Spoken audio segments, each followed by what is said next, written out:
Pisces, Pisces rising. How you doing, Pisces? This is your reading for the Virgo full moon. That was a total lunar eclipse that happened either late on the 13th or early in the 14th of March. It happened yesterday.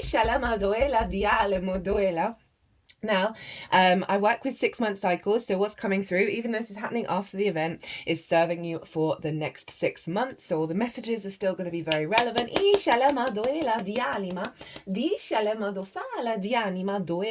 And in this reading, I'm going to be bringing in the energy of the intention of that eclipse.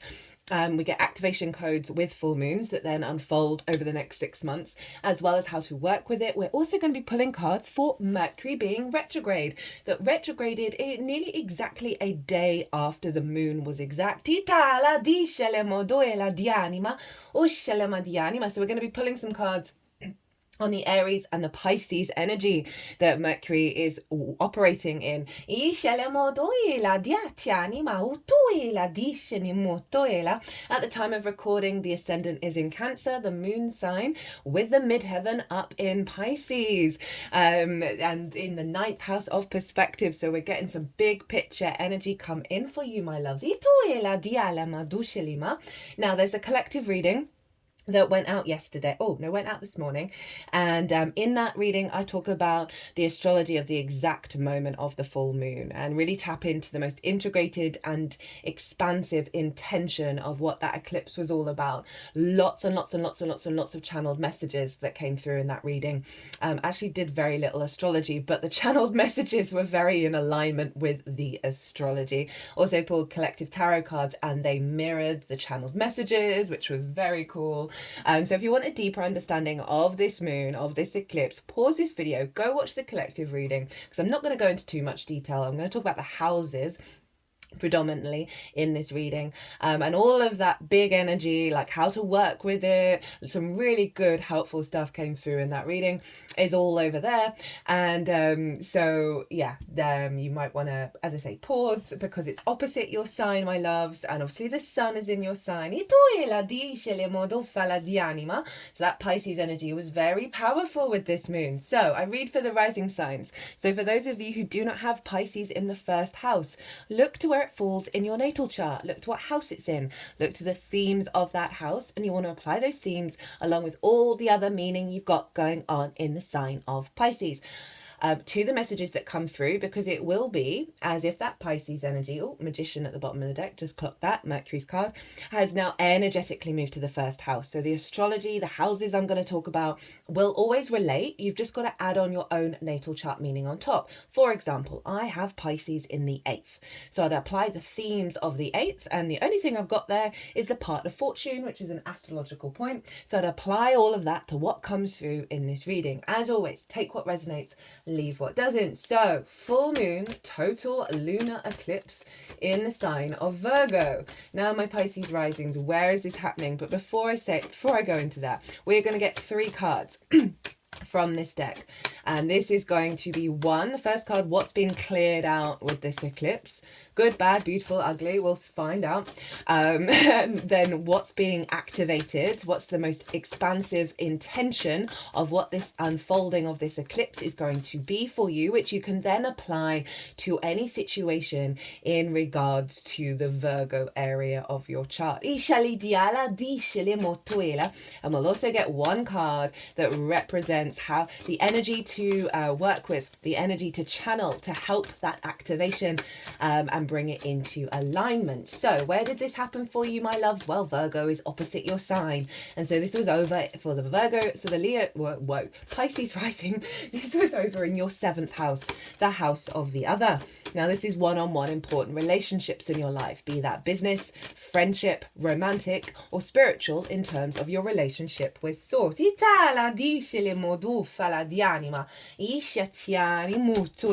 we've got that intention showing up already. And so this is a big full moon, bringing a level of completion around how you're affected by the other, because the sun in Pisces was blocking out the moon. So there's a real sense of back and forth between the Pisces Virgo energy, of this alignment of self, right? Your embodiment of self in regards to how you're showing up with the other. And so, I'm getting some pain in the right shoulder, of how you have shown up in the past, how you've been affected by the other. As I said, good, bad, beautiful and ugly. That this moon was helping release some restrictions around your capacity to show up, right? And for the other to show up as well in a really profound way. Now, because it's an eclipse, it's big energy, and because Mercury went retrograde the day after, and Venus was retrograde at the time, and Venus was conjunct Mercury, so Mercury was ruling this moon, being influenced by Venus, there are going to be some back and forth and some old patterns that show up that are entirely showing up in order to be released and to get you into alignment of, okay, well, what am I now? What's the truth of me now? What do I want from the other? How do I show up with the other? How am I affected by the other?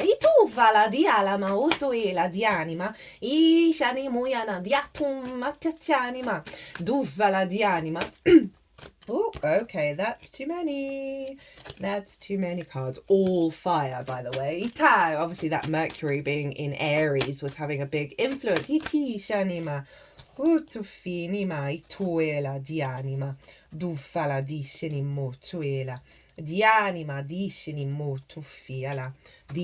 Right, you got a bonus card. I'm trying to remember what card was at the split as well, because that seems very relevant. So, really reorientating your understanding of the other, right? I find, even if, like, say you don't have all the significant relationships in the 3D, or you do, but I find source really shows up with that kind of dynamic when it's in the other, of getting more in alignment with source and co-creating with source. But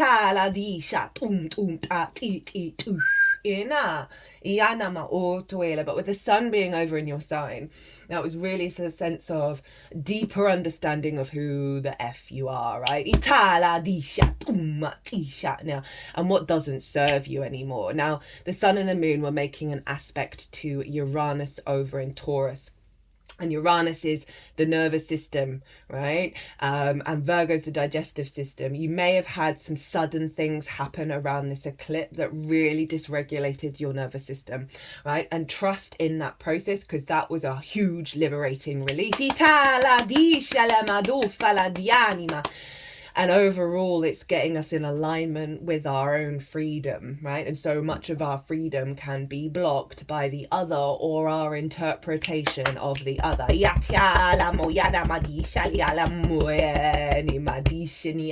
So very powerful activation of letting go of restrictions around how you're thinking the other is going to ever show up. And how it's going to influence you with the sun being in your sign. Right, let's look at the cards. What's being released?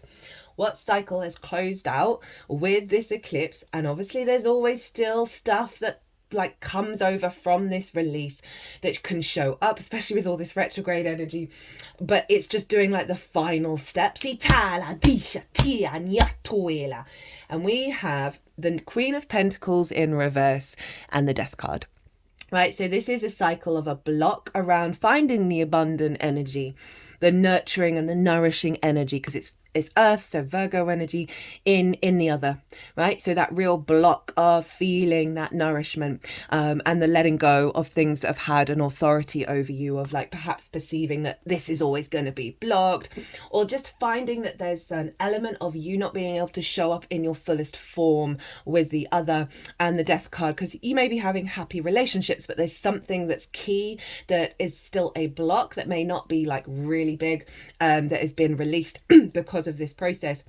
And also, if we think of source and the connection to source, of a block, of a restriction around your capacity to be able to engage with source and embody source and co-create with source. So that is really powerful. You know, if you've had certain, not getting the clients that you need, or your friends just being a bit difficult, or lovers and all of that, this feels like your grounded, nurturing energy of yourself is that dysregulation. That death card is closing that out. And you got Scorpio, which is the death card, up in your ninth house of perspective. So that's really interesting, given Pisces currently is in the ninth house. I think it will have shifted now. I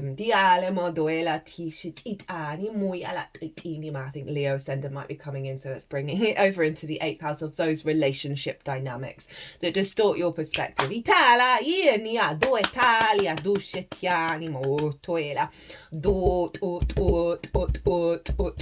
And Mercury's in your second house of value, which I'm going to talk about over here, of how you value yourself. Right, it's also skills and tools. So it feels like there's a block that's being cleared in order for you to perceive your own value and your tools of co-creating with source, and how the knock-on effect that has in other dynamics. Right, what is the most integrated and expansive intention of the unfolding of this energy, right? The moving forward energy. And we got the Ace of Wands, speaking of Aries, speaking of fire, speaking of your passion, your drive, your motivation, fertility with all those leaves there, fresh new energy coming in. And you know, especially with that focus of Mercury being in the sign of Aries, of knowing your own value, right? And then taking that fresher energy into the dynamics that you have in your life, rather than the repeating energy. That's really very fertile energy. Your instincts being in alignment with co-creation with source. But remember, this is an ace, so it's a beginning energy, right? So it's a real clean slate, but you've got to work with that clean slate, right? Rather than fall back into the old patterns, know that that energy is around you. It's calling you to flourish, right? Rather than go back to the past, back to the old experiences. Now, how to work with this energy? Two of Cups. Love that for the 7th, okay? So for those of you who are seeking more healthy co-creation, right? Respect, honor, dignity. They are eye to eye. They are both open to give and to receive. Feminine, masculine spirit, all deep healing with the Caduceus and the Kundalini energy, right? Of offering, of being in a state of reciprocity. This is Venus in Cancer, but I also link it into Lilith energy because it is fundamentally about respect, right? It is about, you know, coming together and co-creating. So focus on that energy, show up with that energy, open yourself up to source to co-create. Apply this new fresh energy and this desire to co-create from a place of respect and a space of being open to receive, right? A lot of our blocks, right, of receiving the nourishment. Now, I mean, that's so simple, right? Not simple, but like straightforward. At the bottom of the deck, we've got the World, and at the split was the 10 of Wands in reverse. So this is Saturn, and Saturn's in your sign, right? So know thyself and the world will open up to you. And with that Sun being a real focal point, it is about like, well, how you want to show up, right? That 10 of Wands is being released, right? Because it was in reverse, of finding the burden of having to do it all yourself, not being able to enjoy the ride, enjoy the process of the unfolding. There's a maturity here, but there's also a clearing of the decks, a clearing of the karma, right? There's an element of completion that then allows you to co-create with source. So trust in your embodiment of self, call in source, connect to source, and allow that energy to flow through you from a place of love. But there's an element of a boundary here, and so there can be certain situations where you're just like, okay, I'm not rejecting this thing, but I don't need to spend time on it.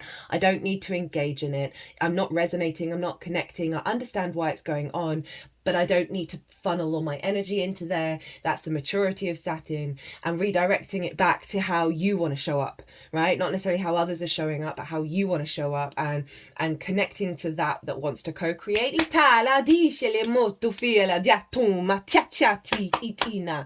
Whoo! Okay, Pisces. Right, so over here, we're going to have the Mercury retrograde. We're going to get 2 cards from this deck for the Aries energy. 1, the intention, and 2, how to work with it. We're going to get 2 cards for the Pisces side with this deck, my new favorite deck, and to let us know the intention and the how to work with it, and then 2 oracle cards from 2 different decks. Right, so Mercury retrograde in the sign of Aries happened today. With the moon over in Libra. So this is your second house, which I've already mentioned, of your resources, your skills and your tools of how you manifest and bring in regular income, the things that you value, and most importantly, how you value yourself.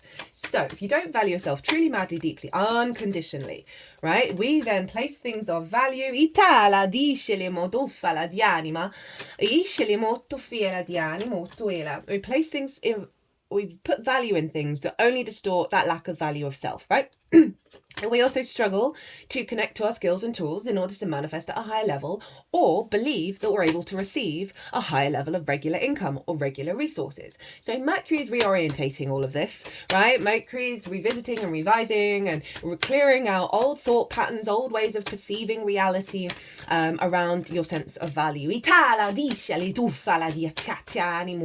Was conjunct Venus at the time of the exact moment of the retrograde, so it's bringing in that Venusian energy. I've done a Venus in retrograde whole transit, right? I'm not doing it for the Virgo, for the Mercury retrograde, because a lot of the themes, one, I don't have time because there's so much going on, there's so much astrology, and I really want to do stuff on the spring equinox that's coming up. That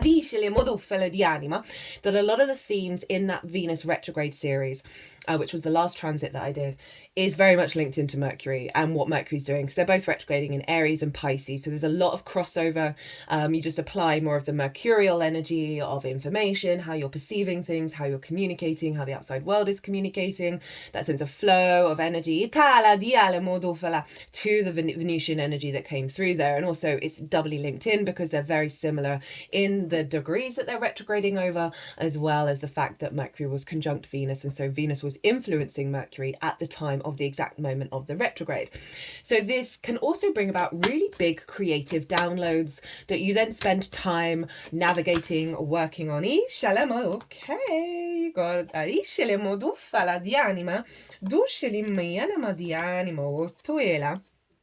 and really you can put that into practice. That goes in with the Venus energy. Oof, ooh, that came out quick. Oof, what are we doing? Ooh, that was all very quick. While I'm talking, I'm going to shuffle the oracle cards.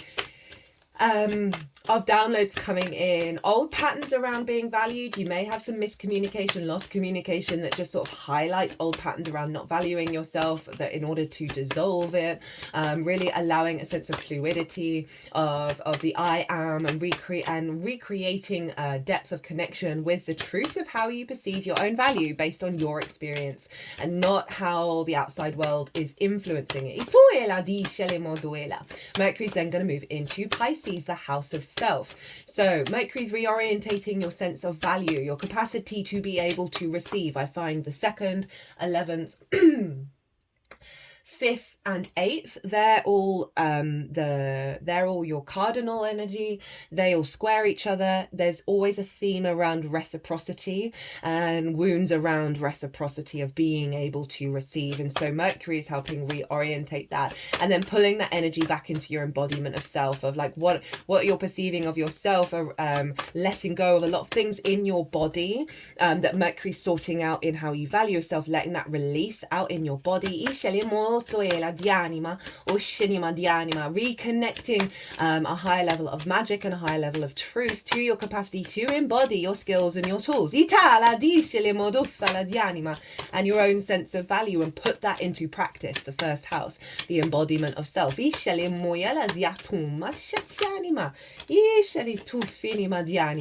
it's a very powerful reorientation of how you're perceiving reality, the information that you're collecting, that's in alignment overall with your deeper understanding of value of self and your embodiment of that.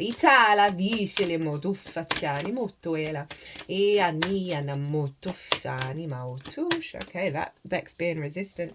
Itina diceni moyana diani motu fila diani maotoela. Right, they didn't want to come out right now. Right, so the Aries energy. What is the intention of Mercury? What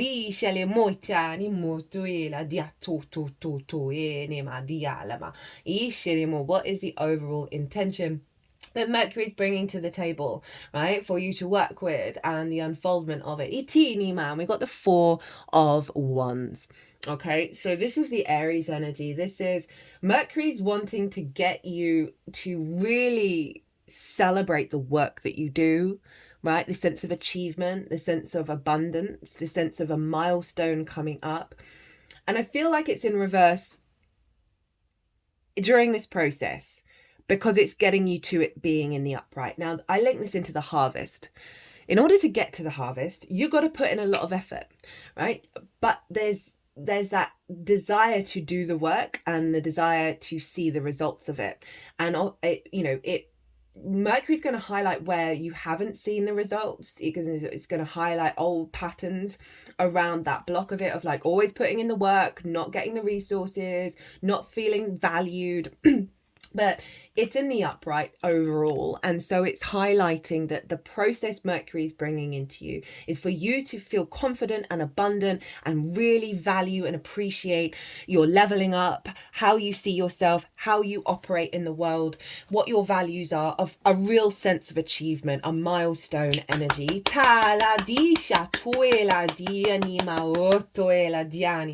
Right, what to channel, how to work with this is the Three of Cups.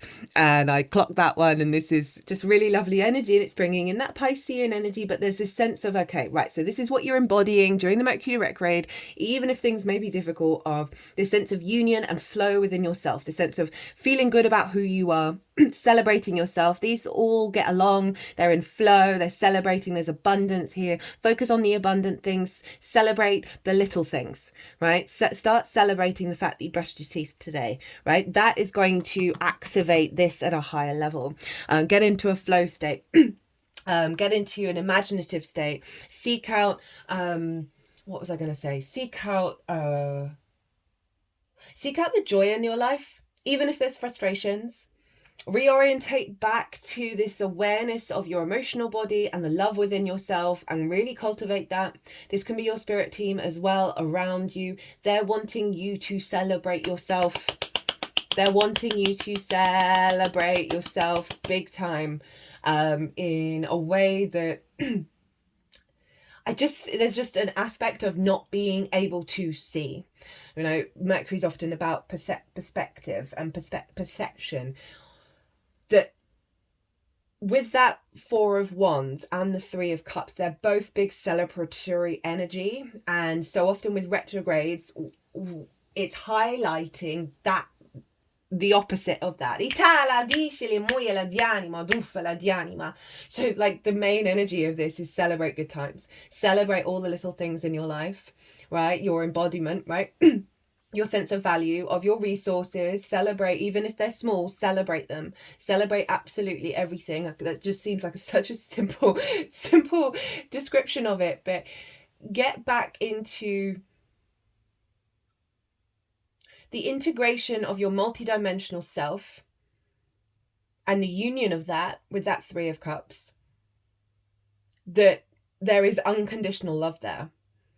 And feed that into how you value yourself. Get playful, get creative, find joy in working with your skills and tools with the downloads that you're going to be getting. Right, what's at the bottom of the deck? Yeah, Six of Pentacles, rebalancing away from scarcity, right? This sense of, we've got the scales, the moon was opposite Mercury at the time, in Libra, of a rebalancing like this feels like a bit of a tall ask. Like it's not it's a bit of a struggle bus to get to here, right? Because this comes after the Five of Pentacles, which is a scarcity mindset of feeling left out in the cold, having nothing to celebrate, feeling isolated and restricted. But this coming through as the root energy is like the way through is, even if things aren't manifesting in your life in the way that you wanted them to, is to reorientate back to the joy and the things that, as I said, brushing your teeth, doesn't feel externalized. It feels very internal, and a cultivation of celebration that's getting you out of a poverty mindset and being open to receive. Hello. Hi, Mercury. Oh, cut the deck at the Empress, and the Nine of Cups. I tuffa la di animo, duela di anima. Yeah, just always, yeah, I think I've said what I need to say. There's just something, but we'll see if it comes out in the Pisces. So this is the intention. This is the root intention of what Mercury's going to be up to in your sign, Pisces, and we've got the Knight of Pentacles, right? This is the embodiment of your values. This is the embodiment of how you create in the world, right? From a really stable place, right? From a very grounded place, a very, very sort of facilitating of the 3D experience. And this ties into this of like the practice of the joy, right? And then you seeing things start to manifest through your embodiment in the physical realm, right? You're going to see your actions leading into more celebration, leading into more joy.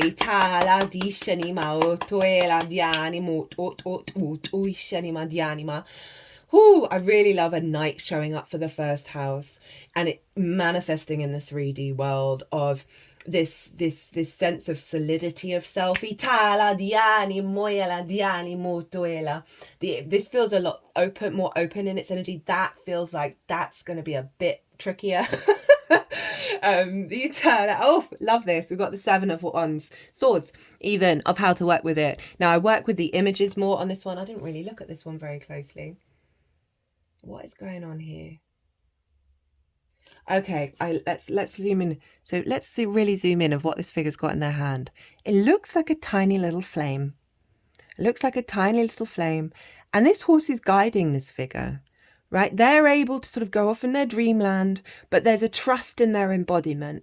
This feels very sort of spiritual, and this feels very grounded and stable with that spark of spirit that's propelling you forwards. There's like a real trust energy here because this figure isn't looking where they're going, right? And it's not that you're not looking where you're going, but it's allowing more of your fluidity to come through in the grounded nature of trusting who you are and what you do, and that's in it, and that is in an alignment, which is also allowing you your imagination and your dreamlike state, and you're not feeling that sense of, oh, I've got to get the eyes have got to be like locked in and focused. It's like, no, there's a softness, there's a flow here that just feels really in alignment with your Piscean energy and this sort of Virgo practical frequency here.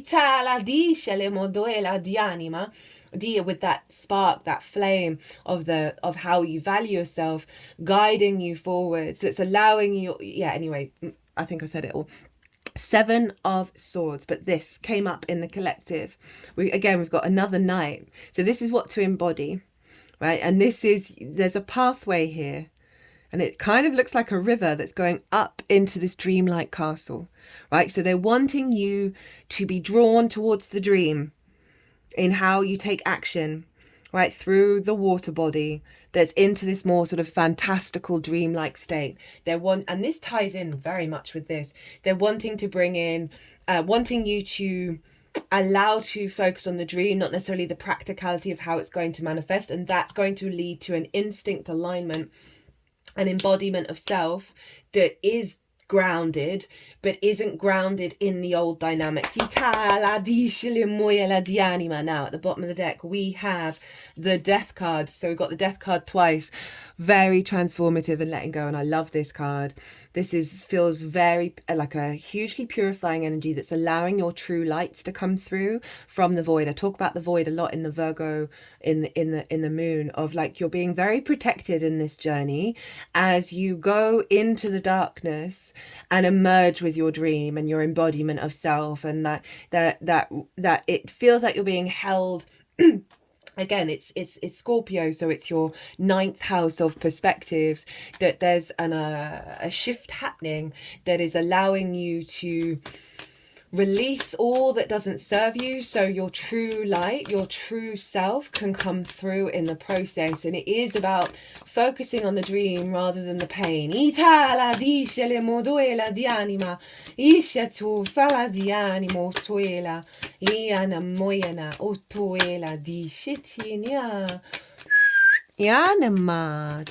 There we go. Okay, you got 2. You got a bonus card. Okay.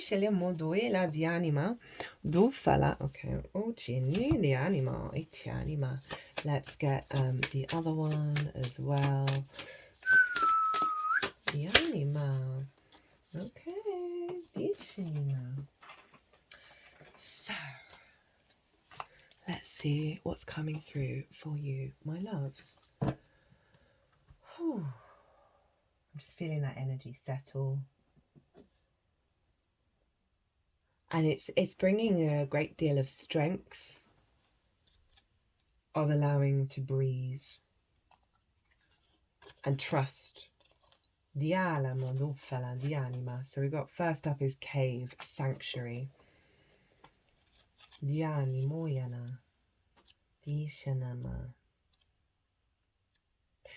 Which is like that release and the activation, and this block here that I felt very strongly, that there's a protection around you. That came through with Virgo as well, because of what's going on with the nodes, right? And the wildness of 4 retrogrades happening in Aries and going into Pisces. That we are clearing so much crap out, right? That's allowing a fresh new start, but it doesn't mean that things aren't going to feel vulnerable. But I love that the cave has shown up in terms of that you are protected in this experience.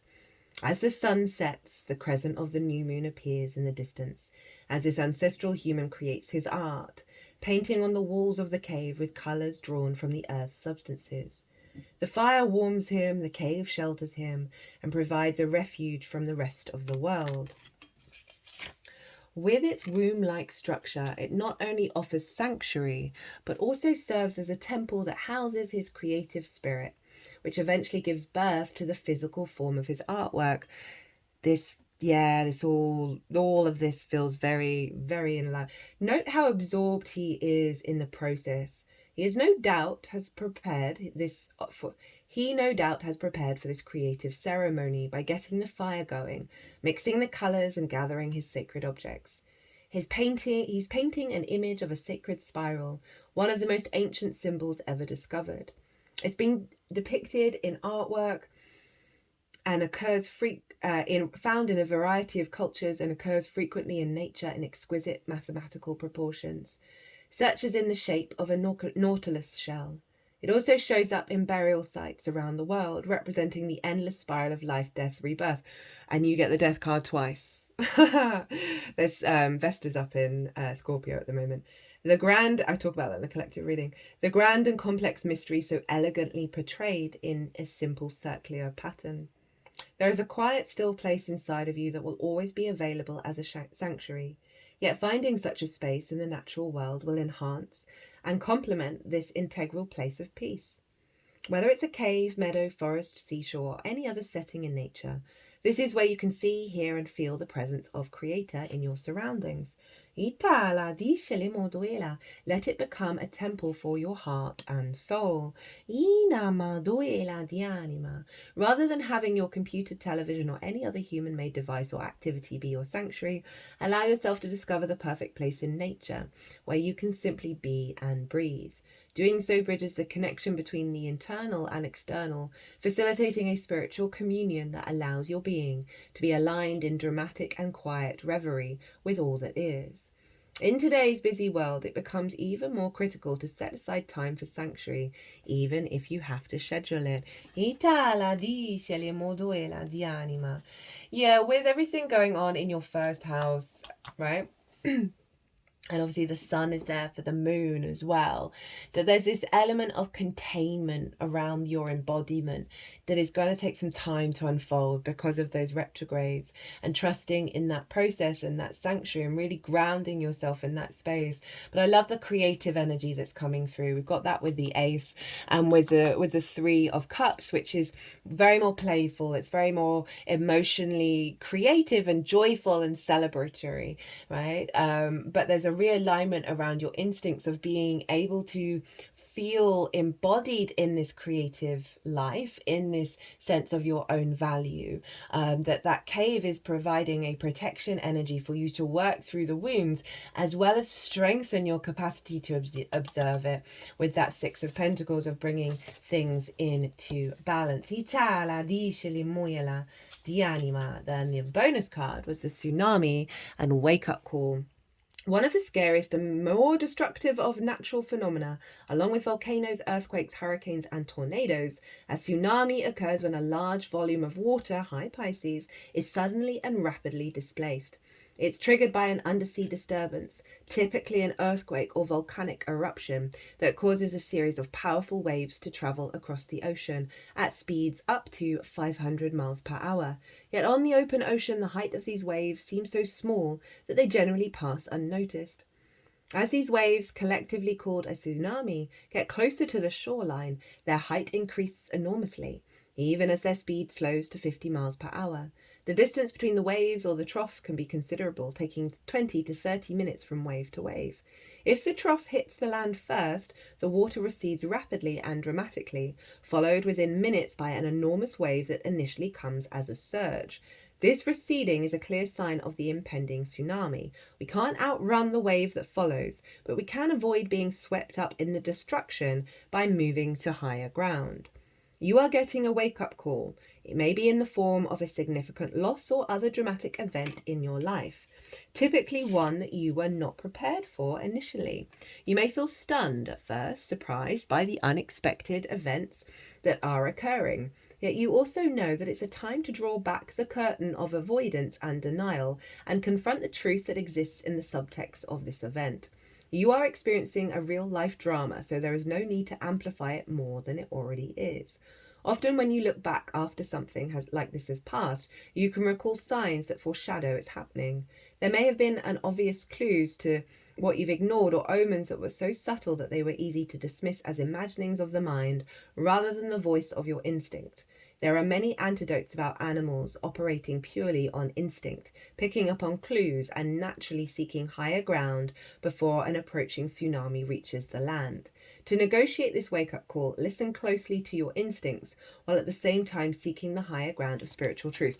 Now this feels like this, because this instinct is what's being activated, right? Especially with the world of this sort of containment of self and the impact of the shifting tides of self, of your Piscean energy, that is impacting how the seventh is, you're interacting with the seventh, right? There's a real shake up that's happened with the eclipse and a letting go of certain structures and building through the instincts that you're no longer getting dysregulated. You're going to that higher ground instinctively when it comes to working with the other, that is allowing you to step into this Two of Cups, because your instincts are drawing towards you your sort of spidey sense of how to show up and what you're called to, right? Rather than the Queen of Pentacles in reverse.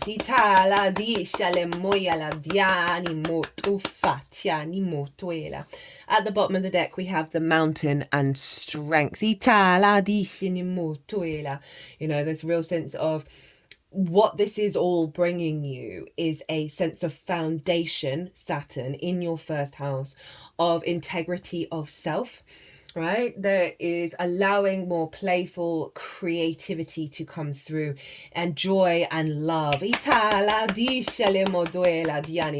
Death card twice. There's a clearing out. But you got the space and the time to work with that. And in the meantime, this is the focus. The Two of Cups, the Three of Cups, and the Seven of Swords of the dream, not the old things, structures that have been pulled down. Trust that Source has got your back, that's going to be working with that, and follow this realignment of your instincts. Okay, we got the Starfish. Let's find the Starfish.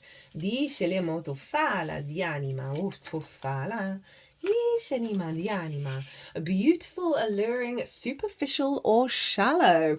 The starfish is a natural and exquisite beauty, mesmerizing to all. Being around someone with starfish energy is a thrill, like you've been put under a spell of divinity itself. The problem is, these creatures have been reliant on how they look and what other people think of them for so long that they may have forgotten their deeper calling. When this card appears, it's important to ask, am I being swayed by outward appearances? What dreams have I put aside to please others? When in balance, uplifting, artistic, expressive. When out of balance, gossips, feels empty.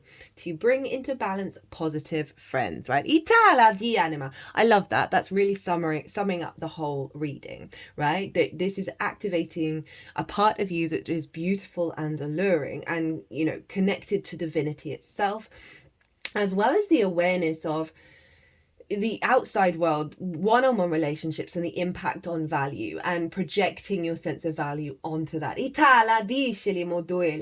And all this sort of cocoon energy that you got with the cave. And then while I was reading it, I was thinking of that Seven of Swords, which is about following that dream. What deeper thing has been blocked, right? That is now going to be coming through because you're stepping into the awareness of the old patterns that's allowing you to facilitate more of your magic in this incarnation. Right, let's look to see what's at the bottom of the deck for this. Oh, got the dragonfly. Let's I'll read the buzzwords for this, otherwise I'll be here all day. As I would love to be. I wish there were 5 versions of me to do like 5 million hours of astrology all the time.